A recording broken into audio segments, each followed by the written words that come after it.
오늘 저희와 함께 좀 깊이 살펴볼 주제가 있는데요. 바로 스가랴 9장 1절에서 8절 말씀을 중심으로 한 친히 눈으로 보시는 하나님이라는 제목의 설교입니다. 네, 스가랴서. 아시다시피 스가랴서가 예언서정에서도 상징이 참 많고 때로는 그 의미를 따라가기가 만만치 않잖아요. 그렇죠. 좀 복잡하게 느껴질 수 있죠. 네, 마치 복잡하게 얽힌 실타래 같아서 어디서부터 이걸 풀어가야 할지 좀 막막할 때도 있고요. 오늘 다룰 이 설교가 바로 그 실타래를 푸는 어떤 열쇠, 스가랴 9장의 핵심 메시지를 이해하는 길잡이가 좀 되어줄 수 있을 것 같습니다. 네, 좋은 접근인 것 같아요. 그래서 오늘 이 시간에는 그 설교가 제시하는 분석을 한번 따라가 보면서 스가랴 9장이 담고 있는 그 깊은 의미는 뭘까? 그리고 그 메시지가 오늘을 살아가는 당신에게는 또 어떤 울림을 줄 수 있을지 함께 탐구해 보려고 합니다. 자, 그럼 그 설교 속으로 한번 들어가 볼까요? 네, 좋습니다. 말씀하신 대로 스가랴서는 이 전체적인 그림을 먼저 그리는 게 참 중요해요. 이 설교에서도 스가랴서의 구조를 파악하는 걸 뭐랄까 첫걸음으로 삼고 있는데요. 책 전체를 크게 세 부분으로 나눠서 설명을 하더라고요. 먼저 1장부터 8장까지는 스가랴 선지자가 본 여러 환상들, 그리고 그 해석이 줄을 이루고요. 네, 그 유명한 환상들이죠. 그렇죠. 그리고 이제 9장부터 11장까지는 다가올 메시아 왕국의 첫 번째 단계, 모습 이렇게 보고요. 마지막으로 12장부터 14장까지는 그 메시아 왕국의 최종적이고 완성된 모습을 그리고 있다. 이렇게 분석을 합니다. 아, 그럼 오늘 본문인 9장은 그 두 번째 큰 단락? 그러니까 메시아 왕국 예언의 시작점이 되는 거네요. 정확합니다. 예, 바로 그 메시아 왕국에 대한 예언이 본격적으로 시작되는 아주 중요한 전환점이라고 할 수 있겠습니다. 설교가 특별히 주목하는 부분이 바로 9장 1절의 시작이라고 하던데요. 여호와의 말씀이 하드락 땅에 내리며 이렇게 시작하잖아요. 근데 우리말 번역에는 그냥 말씀 이렇게 되어 있는데 설교에서는 히브리어 원문을 보면 이 말씀 앞에 다른 단어가 있다면서요. 아, 네, 맞아요. 마사라는 단어죠. 이걸 강조하더라고요. 이게 그냥 우리가 생각하는 말씀과는 그 뉘앙스가 좀 다르다고 보는 겁니다. 마사, 그게 어떤 뜻인데요? 마사는 기본적으로 짐, 부담, 무거운 것 이런 뜻을 가지고 있어요. 그러니까 단순히 어떤 정보를 전달하는 차원의 말씀이라기보다는 듣는 사람에게 상당한 무게감으로 다가오는 메시지 있죠. 아, 뭔가 좀 부담스러운. 네, 때로는 짊어져야 할 부담스러운 예언이나 경고의 성격을 띌 때 사용되는 단어라고 설명해요. 그리고 이 설교에서는 이 마사라는 단어가 스가랴 12장 1절에서도 다시 나온다는 점을 지적합니다. 12장 1절이요? 네, 거기서는 이스라엘에 관한 여호와의 경고의 말씀 이렇게 번역되어 사용되거든요. 그러니까 91장 그리고 12, 14장 이 두 개의 큰 예언 덩어리가 시작될 때 이 마사라는 단어가 의도적으로 사용되었다 이런 분석이죠. 아, 그렇군요. 그냥 가볍게 들을 내용이 아니라 딱 정신 차리고 귀 기울여야 할 그런 무게 있는 메시지가 시작된다는 어떤 신호 같은 거네요. 네, 그렇죠. 설교에서는 이 마사가 반드시 심판만을 의미하는 건 아니라고 해요. 하지만 이어질 내용이 결코 가볍지 않다. 때로는 듣기 어려운 경고나 좀 준엄한 선토를 포함할 수 있다는 걸 암시한다고 설명하죠. 시작부터 독자나 혹은 청자에게 일종의 긴장감을 주면서 메시지의 중요성을 환기시키는 그런 문학적인 장치로 보는 것 같아요. 앞으로 펼쳐질 하나님의 계획과 행동이 그만큼 중대하다 이런 의미를 내포하고 있는 거죠. 그리고 그 설교에서 정말 흥미롭게 분석했던 부분이 그 1절하고 8절의 관계였어요. 시작과 끝이 서로 연결되는 구조? 뭐 샌드위치 구조라고 하던데? 네, 인클루지오라고 하죠. 문학적인 구조 분석이 좀 돋보이는 지점인데요. 설교에서는 이 1절과 8절을 연결하는 핵심 키워드로 눈이라는 단어를 제시합니다. 히브리어로는 아인이죠. 눈이요? 네, 1절에서는 사람들과 이스라엘 모든 지파의 눈이 여호와를 우러러본다 이렇게 되어 있고요. 8절에서는 하나님께서 직접 내가 눈으로 친히 본다 이렇게 말씀하시거든요. 아, 듣고 보니 정말 그렇네요. 사람의 눈이랑 하나님의 눈이 서로 이렇게 마주보는 듯한 그런 강렬한 대칭 구조가 만들어지는군요. 네, 맞습니다. 설교 들으면서 아, 이게 이렇게 연결되는구나 하고 딱 무릎을 쳤던 기억이 나요. 바로 그 지점이 이 설교의 핵심적인 통찰이라고 할 수 있습니다. 이 눈이라는 단어 아인이 단순히 반복되는 걸 넘어서 9장 1절부터 8절 전체의 의미를 풀어내는 열쇠 역할을 한다는 거죠. 사람들이 하나님을 향해서 시선을 두는 그 행위랑 하나님께서 세상을, 특히 당신의 백성을 주목해서 보시는 그 행위가 서로 맞물리면서 전체 메시지를 형성하고 있다. 이런 분석입니다. 그래서 이 눈의 의미를 따라가는 게 본문을 깊이 이해하는데 아주 중요하다고 설교는 강조하고요. 그렇다면 설교에서는 이 눈이라는 주제를 스가랴서의 다른 부분, 특히 그 유명한 환상들하고는 어떻게 연결을 시키던가요? 스가랴서에는 워낙 인상적인 환상들이 많잖아요. 네, 좋은 질문이신데요. 설교는 자연스럽게 스가랴 6장 1절에 기록된 8번째 환상으로 연결을 합니다. 거기서 스가랴가 내가 또 눈을 들어본즉 내 병거가 두 산 사이에서 나오는데 이렇게 말하죠. 아, 내병거 환상. 맞습니다. 여기서 스가랴가 눈을 들어본 게 바로 세상을 두루 다니면서 감찰하는 하나님의 사자들 혹은 영들이 타고 있는 병거였어요. 이 설교는 첫 번째 환상이랑 8번째 환상을 비교하면서 그 의미 변화를 설명하는데 이 부분이 상당히 흥미롭습니다. 첫 번째 환상에서는 말 탄 자들이 세상을 두루 다니면서 보고하지 않았나요? 병거는 뭔가 훨씬 강력한 느낌인데요? 정확합니다. 설교는 바로 그 차이점을 부각시키더라고요. 첫 번째 환상, 그러니까 스가랴 1장이죠. 거기서는 하나님의 사자들이 말을 타고 세상을 순찰하면서 온 땅이 평안하고 조용하더이다 이렇게 보고를 해요. 일종의 정찰, 상황 파악 이런 성격이 강했죠. 네. 그런데 8번째 환상에서는 이 사자들이 병거, 그러니까 고대의 탱크 같은 강력한 전투용 마차를 타고 등장을 합니다. 이건 단순한 감찰이나 정찰을 넘어서서 이제 하나님의 적극적인 개입, 즉 심판과 정복의 시간이 임박했다는 걸 아주 강력하게 보여주는 상징이라고 설교는 해석하죠. 와, 심판과 정복이요? 네. 마치 세상을 심판하고 악을 정복하기 위해서 출정하는 하늘 군대의 위용을 스가랴가 자신의 눈으로 목격한 셈이라는 겁니다.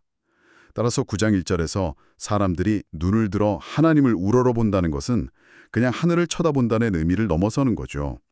바로 이렇게 병거를 타고 온 세상을 심판하시면서 당신의 통치권을 행사하시는 하나님의 가시적인 활동, 그분의 강력한 임재와 역사를 목격하게 된다. 이런 의미로 연결된다는 것이 설교의 분석입니다. 그렇군요.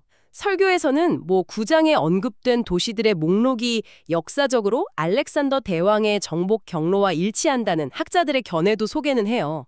하지만 핵심은 특정 인물이나 역사적 사건에 매몰되는 게 아니라 하나님께서 친히 역사를 주관하시고 당신의 뜻대로 세상을 정복하고 다스리신다라는 더 큰 신학적인 그림을 보는 데 있다고 강조합니다. 어떤 제국의 흥망성쇠조차도 결국 하나님의 더 큰 계획 아래에 있다는 관점이죠. 그렇군요.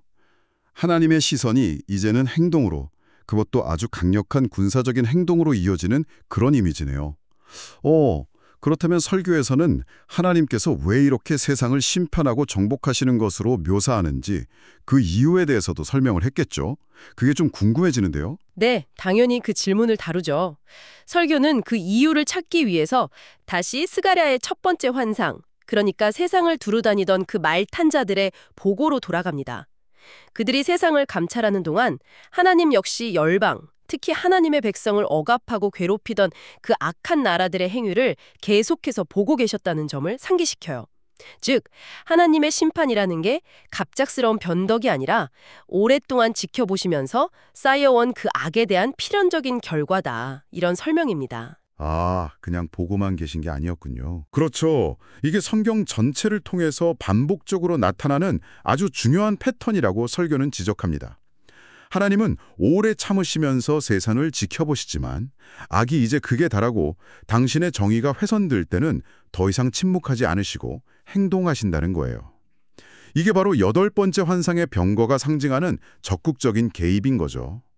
이 설교의 통찰은 우리가 때로 악이 막 넘쳐나고 의인이 고통받는 현실 앞에서 하나님 어디 계신가? 왜 아무것도 안 하시나 하고 의문을 가질 수 있지만 사실 하나님은 그 모든 것을 하나하나 다 보고 계시고 가장 적절한 때를 기다리고 계시다는 깊은 위로와 경고의 메시지를 동시에 전달하는 것 같아요. 듣고 보니 정말 성경의 많은 이야기 속에서 발견되는 패턴인 것 같아요. 하나님께서 지켜보시다가 결정적인 순간에 딱 개입하시는, 혹시 설교에서 이 패턴을 좀 더 잘 이해할 수 있도록 다른 성경적인 예를 들진 않았나요? 아주 중요한 부분을 짚으셨어요. 설교에서는 이 보고 행동하시는 하나님의 패턴을 설명하기 위해서 성경 전체의 중요한 원형적 사건 중 하나죠. 출애굽기 3장의 모세 이야기를 인용합니다. 아, 떨기나무. 네, 맞아요. 하나님께서 떨기나무 불꽃 가운데서 모세에게 나타나셔서 하신 그 유명한 말씀이 있잖아요. 내가 애굽에 있는 내 백성의 고통을 분명히 보고 그들이 그들의 감독자로 말미암아 부르짖음을 듣고 그 근심을 알고 내가 내려가서 그들을 애굽인의 손에서 건져내고. 아, 그 유명한 장면. 보고, 듣고, 아시고, 내려가시는 하나님. 정말 인상적이죠. 바로 그거죠. 설교는 이 보고, 듣고 하시는 하나님의 속성을 아주 강하게 부각시킵니다. 이게 눈과 귀와 마음이 있어도 보지도 듣지도 깨닫지도 못하는 그런 죽은 우상들과는 근본적으로 다른 살아계신 하나님의 생생한 증거라는 거죠. 네. 그리고 중요한 것은 하나님은 이스라엘 백성의 고통뿐만 아니라 그들을 학대하는 애굽 사람들의 악행 또한 분명히 보셨다. 출애굽 3장 9절이라는 사실이에요. 이 하나님의 보심은 결국 애굽에 대한 심판과 이스라엘의 구원이라는 구체적인 행동, 즉 내려가심으로 이어지잖아요. 그렇죠. 설교는 이게 단순히 과거의 한 사건이 아니라 하나님의 구원 역사를 관통하는 핵심적인 원리, 그러니까 하나의 모형, 타입이 되어서 이후 성경 전체에서 반복적으로 나타나는 중요한 신학적 패턴임을 보여줍니다. 하나님은 보고 계시고 그 보심은 반드시 행동으로 이어진다는 거죠. 와, 이게 하나의 패턴, 모형이라는 거군요. 네. 그래서 이게 우리에게 시사하는 바가 매우 중요합니다. 설교에서도 강조하듯이 우리가 당장 눈으로 하나님의 활동을 보지 못한다고 해서 혹은 기도에 즉각적인 응답이 없는 것처럼 느껴진다고 해서 하나님이 안 계시거나 무관심하다고 속단해서는 안 된다는 거예요. 모든 것을 보고 듣고 아시는 하나님 앞에서 살아간다는 그 의식, 이게 바로 설교에서 언급된 코람데오, 라틴어로 하나님 앞에서라는 뜻이죠. 의 핵심입니다. 이 보고 계시는 하나님에 대한 깊은 인식과 믿음이 우리 삶의 태도를 결정짓는다는 그런 설명입니다. 코람데오, 하나님 앞에서. 그분의 시선 아래 살아가고 있다는 인식. 그렇다면 다시 스가랴 9장 8절로 돌아가서요. 내가 내 집을 둘러 진을 쳐서 적군을 막아 거기 왕래하지 못하게 할 것이라. 포악한 자가 다시는 그 지경으로 지나가지 못하리니 이는 내가 눈으로 친히 보민이라. 이 구절에 담긴 하나님의 보심은 앞서 말한 그 심판의 의미와는 뭔가 좀 다른 결을 가지는 것 같다는 생각이 드는데요. 설교에서는 이 부분을 어떻게 설명하나요? 아, 네. 아주 정확하게 핵심을 파악하셨습니다. 이게 설교의 또 다른 중요한 전환점이 되는데요. 설교는 이런 질문을 던지는 거죠. 악한 자들에게 하나님의 보심, 눈이 그들의 죄악을 주목하고 심판하시는 근거가 되었다면 이제 그 시선이 하나님의 백성, 내 집을 향할 때는 어떤 의미를 가질까요? 아, 같은 본다는 건데. 네, 같은 본다는 행위지만 대상에 따라서 그 의미가 달라진다는 거죠.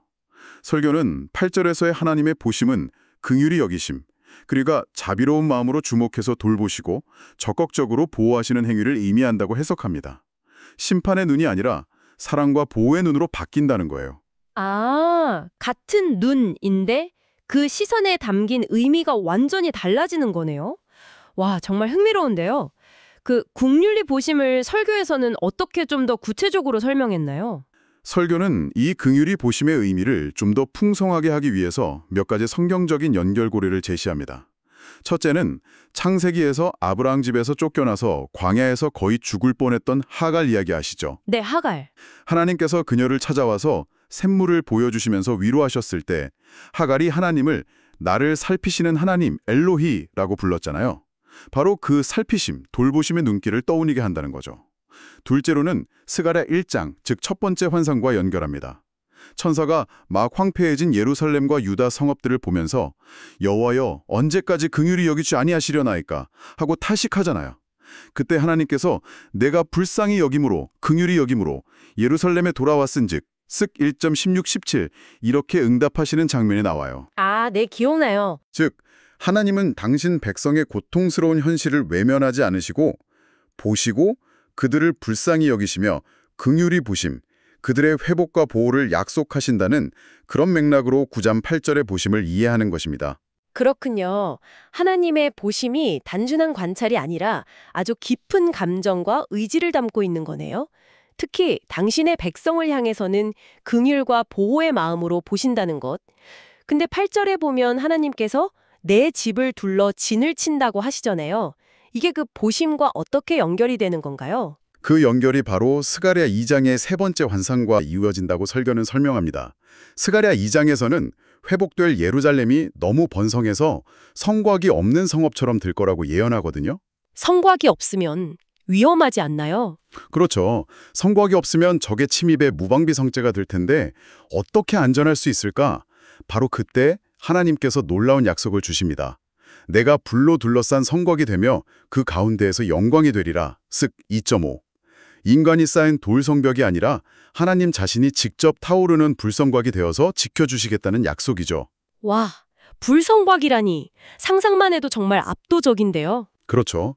설교는 바로 이 불성곽의 약속이 9장 8절에 내가 내 집을 둘러 진을 쳐서 이는 내가 눈으로 친히 보민이라는 말씀과 정확히 일치한다고 봅니다. 왜 하나님께서 불성곽이 되어주실 수 있는가? 그 근거가 바로 내가 친히 눈으로 보고 있기 때문이라는 거예요.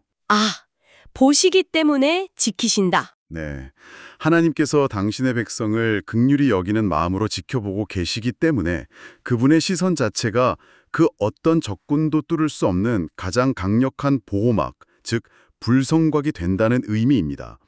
하나님의 보심이 곧 그분의 지키심, 보호하심과 동일시되는 아주 놀라운 선언이죠.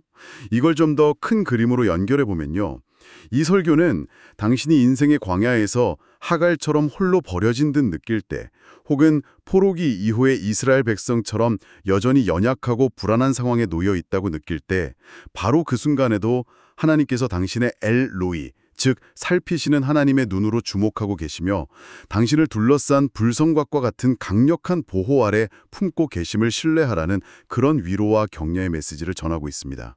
하나님의 보심은 당신을 향한 심판의 시선이 아니라 결코 변하지 않는 보호와 위로, 그리고 회복의 약속이라는 것입니다. 자, 그럼 이 모든 것이 오늘을 살아가는 당신에게는 어떤 의미로 다가올까요?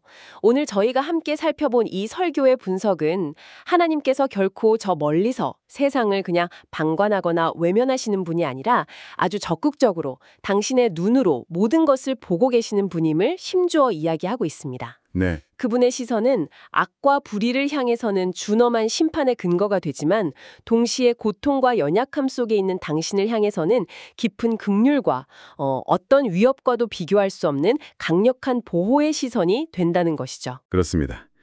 핵심은 하나님의 보심이 가진 이 양면성, 하지만 당신을 향해서는 궁극적으로 긍휼과 보호로 나타나는 그 의미를 붙잡는 것이라고 생각해요. 그분의 시선은 악인에게는 두려움의 대상일 수 있지만 그분을 신뢰하고 그분의 백성으로 살아가는 당신에게는 그 어떤 공격도 막아내는 견고한 불성곽과 같은 절대적인 안전과 평안의 근거가 된다는 거죠. 네. 이는 우리의 삶에 어떤 상황에 놓여 있든지 보이지 않는다고 해서 하나님이 안 계신 게 아니라 늘 우리를 주목하여 보시는 하나님 앞에서 코람되어 정직하고 신실하게 살아가야 할 이유, 그리고 그렇게 살아갈 때 누릴 수 있는 담대함의 근거를 다시 한번 깊이 생각하게 만듭니다. 설교는 또한 이러한 하나님의 보심과 보호하심이 스가랴서 후반부에서 더 분명하게 예고되고 또 신약에서 성취되는 메시아, 즉 예수 그리스도를 통해 가장 완전하고 궁극적으로 나타날 것임을 암시하는 것 같아요. 네, 그럴 수 있겠네요. 그분이야말로 우리를 위해 친히 불성곽이 되어주시고 우리를 향한 하나님의 긍휼의 시선을 온전히 보여주신 분이시니까요. 오늘 당신의 삶의 모든 순간, 찬란한 기쁨의 순간뿐 아니라 누구에게도 말 못할 깊은 슬픔과 고독의 순간까지도 하나님께서 친히 눈으로 보고 계신다는 이 설교의 메시지를 당신의 마음에 한번 깊이 새겨보는 것은 어떨까요? 그분의 시선이 당신을 옥죄는 어떤 감시가 아니라 공의로운 판단과 함께 당신을 향한 변함없는 보호와 자비로운 돌보심을 의미한다는 것을 진정으로 믿고 받아들일 때 예측할 수 없는 내일을 향한 당신의 발걸음은 어떻게 달라질 수 있을까요?